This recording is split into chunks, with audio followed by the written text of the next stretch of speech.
Welcome to the wonderful world of Pokemon, everybody. My name is Blake, and I am super glad that you are joining me today to learn about what exactly is a Pokemon Nuzlocke.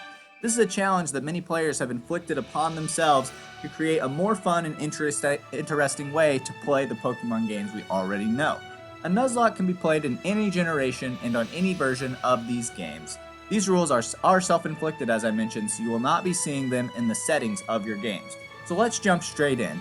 Every Nuzlocke has two primary rules at their heart. So the first rule is that any Pokemon that faints is considered dead and must be either released or put in a Pokemon storage box specifically labeled for dead or not usable Pokemon.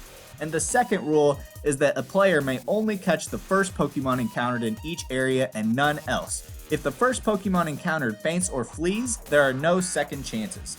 Some technicalities of this rule is that if the first encounter in the area is a double battle, the player may choose which of the two Pokemon they would like to attempt to catch. And if there's a static encounter in the area, the player is allowed to capture them despite already capturing a Pokemon in that area. The purpose of this rule is to create a more limited amount of catches, as well as elevating the appreciation for Pokemon that would otherwise never be used. I mean, come on, how many people do you think have used a Hoot to defeat the Final Four unless they're playing a Nuzlocke? A couple extra rules that are also generally used, but not as important, are that trainers must also nickname each of their Pokemon for the sake of creating a former emotional bond. So that Hoot that you caught that I mentioned is now going to be your best friend. Also, it's widely considered that a blackout/whiteout is considered to be game over even if there are Pokemon left in the PC, but that's a rule that can be adjusted based on your preferences.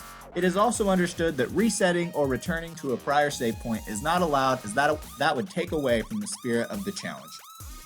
The Nuzlocke challenge was created actually around a series of comics about 10 years ago, and if you would like to see more about that, click on my next video. But otherwise, thanks. Check out the Nuzlockes for yourself here on my channel or around YouTube, and maybe even try one yourself. It's definitely a way to spice up playing these Pokemon games that have been around for so long.